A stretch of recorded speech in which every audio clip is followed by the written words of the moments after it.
Good morning. It's actually day 13 today. I'm in Sault Ste. Marie. I made it here, 12:30 late last night, and was fortunate enough to get a room because every hotel in Thunder Bay and now here in Sault Ste. Marie is completely full, and it's tourist season. People want to get out.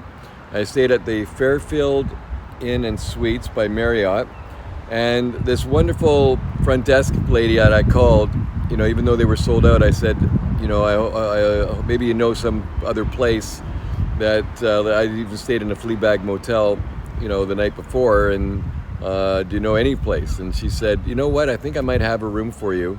And she got me a room that was had a problem with the lock, and she couldn't rent it. And I said, I don't care. I'll be fine with that. And she gave it to me, and she gave me a deal of a great deal. And anyway, she was awesome, and I met the general manager this morning, and she was great. They phoned me back, or Carly called me back 10 minutes later and saying she's going to offer me a suite because there was a cancellation. She gave me the same price of only $109, and I said, no, you just sell it to somebody that really needs another room, and they absolutely did. All I needed was a bed, and I'm happy. Anyway, starting off my day great. It's a beautiful day, and I also want to mention that the videos that I did take on day 10 and 9 and 10 are fine. They're just not all molded together. I have to do editing on that one. But it's going to be a great day. I'm looking forward to getting to at least as far as Sudbury, and possibly even as close as Barrie. So we'll see how far I get today.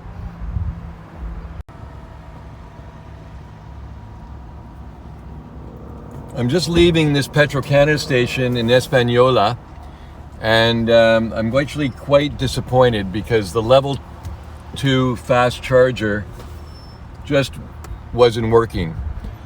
It initiated fine, it took my credit card fine, but then when it was about to start charging, it just shut down. Fortunately, there was a level 2 there, and I'll have enough. I plugged in for about 10 or 15 minutes, maybe 15 or 20. And that's going to give me enough charge on my battery. I got 94 kilometers, and where I'm going is 76. So it's a bit tight, but no big deal. And it's all part of the learning curve. So I'm not really totally upset because I'd still have other options, and I was able to have the level 2 there. And I'm going to head back out to the highway. Espanola is about 5 kilometers off Highway 17 South, which takes you to a ferry that takes you right to Collingwood. But I really want to check out these chargers. And anyway, I'm back on the road. I've got some snacks with me. It's a beautiful day. There is no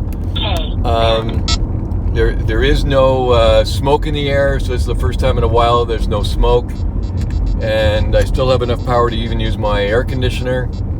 And things are good. It's just a little bit delayed, but I have to expect this new infrastructure. But I can tell you that I'm not going to come back to this charger. First of all, it's 5 kilometers off the highway, and I just know to have a bigger charge, leaving Sudbury on the way through to get all the way to Sault Ste. Marie, because I should be able to do that on one charge. And if not, there's another charging network called Ivy, which is very reliable, and they may not have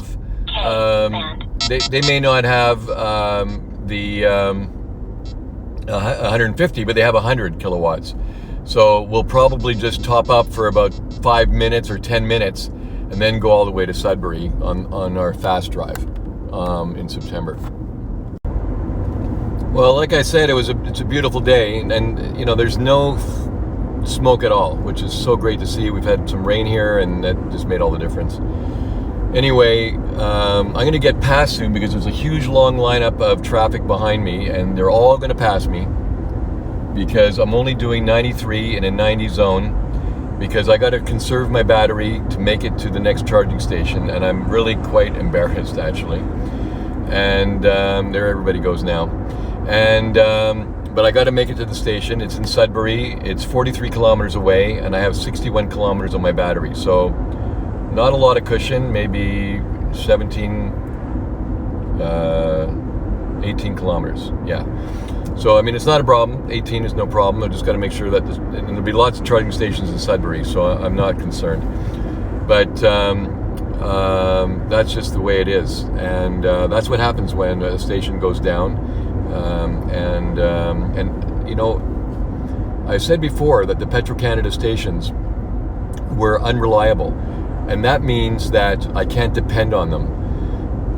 Yes, there's a lot of charges that I've had. The majority of the charges have been incredibly successful, but the when you can't depend on it, that's just not good. You know, I mean, I've had enough charging stations that are not working, or just having issues, whether it's a low charge or it's not accepting my credit card, or there's not accessible because it's under repair and it's not advised on the app, yeah, just not good. So I'm making all these reports to Petro-Canada. Hopefully they're going to do something about it.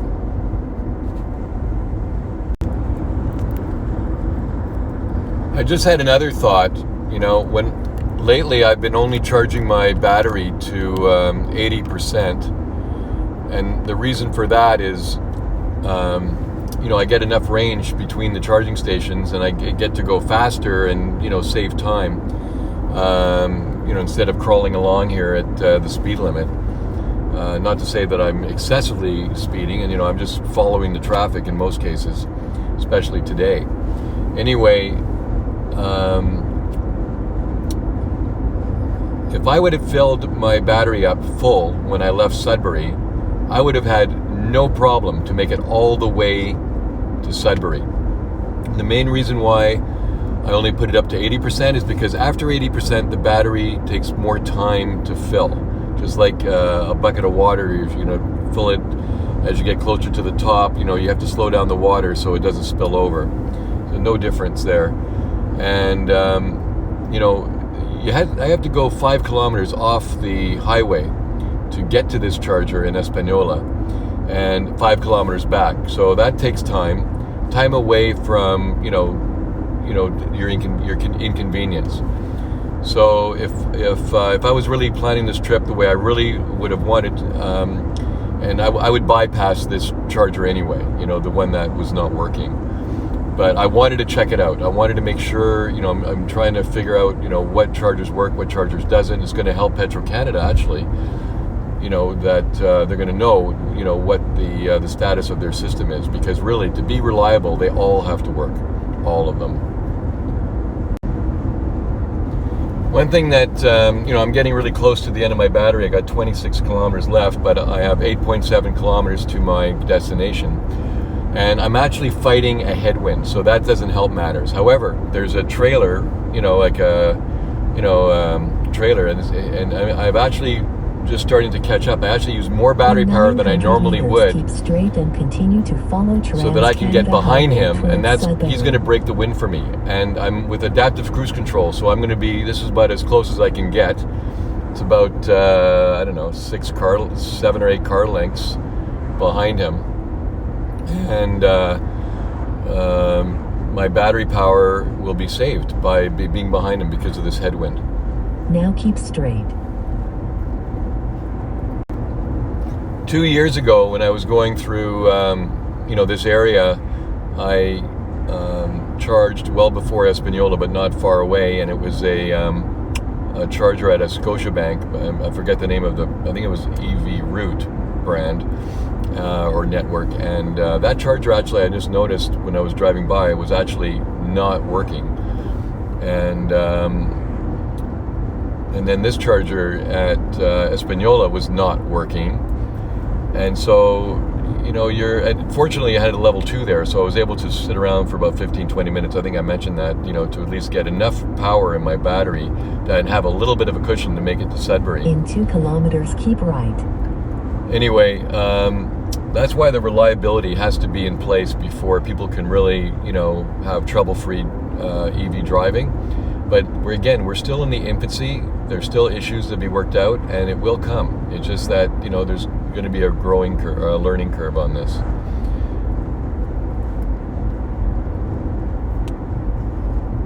The other thing I wanted to mention, because the infrastructure 2 years ago, there was really hardly any infrastructure. In 800 meters, keep and right, I had then to keep ask right.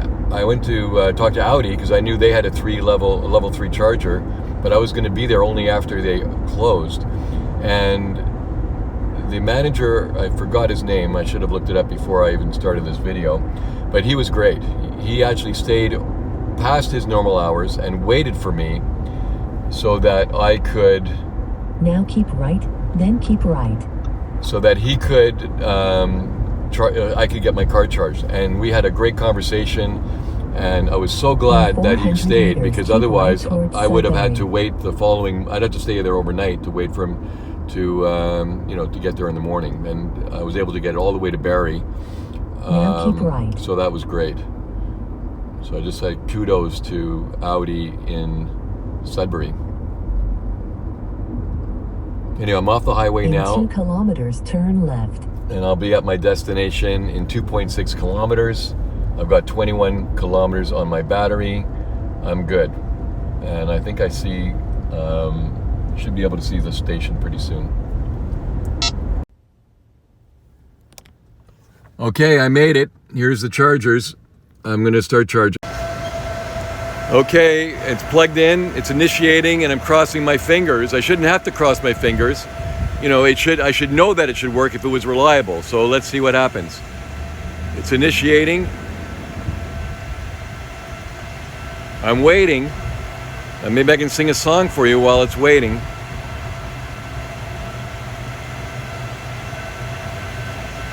I'm still waiting.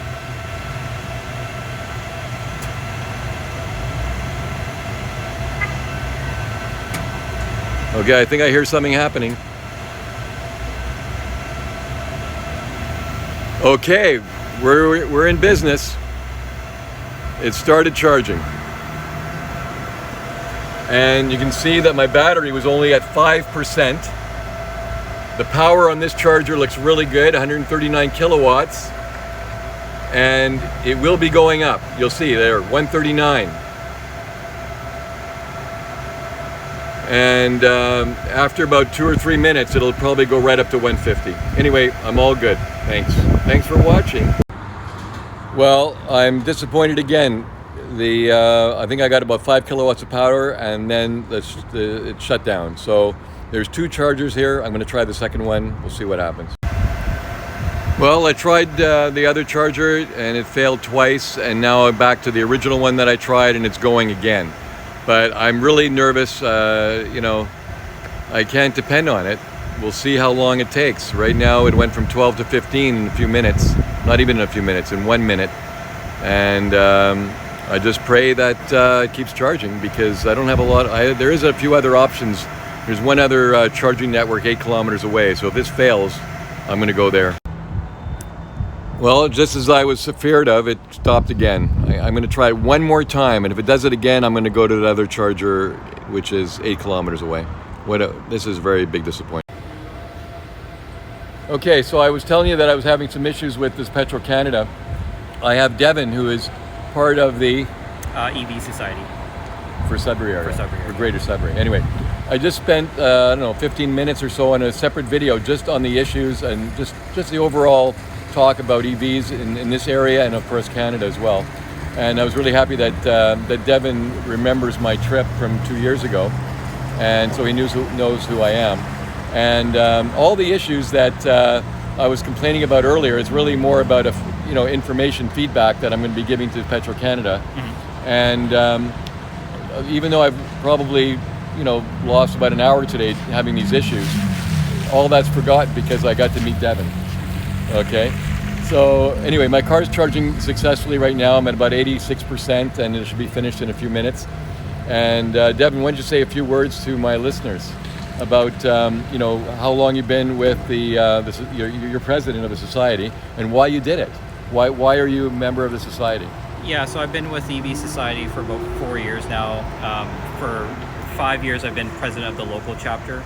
And really, this all started from me watching that first documentary, Who Killed the Electric Car? And just the story of Elon, whether you hate him or you love him, the story of how he, founded Tesla and how, there's another bolt coming in. And, how that progressed to what it is today just really inspired me to kind of do something because, no matter how small of the, of what you do, it still will, make change. So I think even just getting out there telling people about EVs, just, explain to people how they work, and every little bit counts. So if you're able to do that, just go ahead and try. And for me, you mentioned Elon Musk, and he's my hero. Yeah. And I saw the documentary that was after Who Killed the Electric Car was The Revenge of the Electric Car. Yep. And I'm sure you saw that one as well. I did, yes. And that was the one that got me hooked. Right. And so, it's just, I'm always an alternative fuel kind of guy. I've been with propane and diesel, and when I saw the electric, I said, this is it. Yeah. This is the right one. Anyway, I just want to say thank you so much, and please check the video that is a full interview with Ryan. Devin, excuse me. Yeah, Devin. I've been seeing a lot of different people. Yeah. Anyway, Devin, I just want to say thank you very much for your time and for explaining, your point of view and the future. Thank you so much. Yeah, no problem.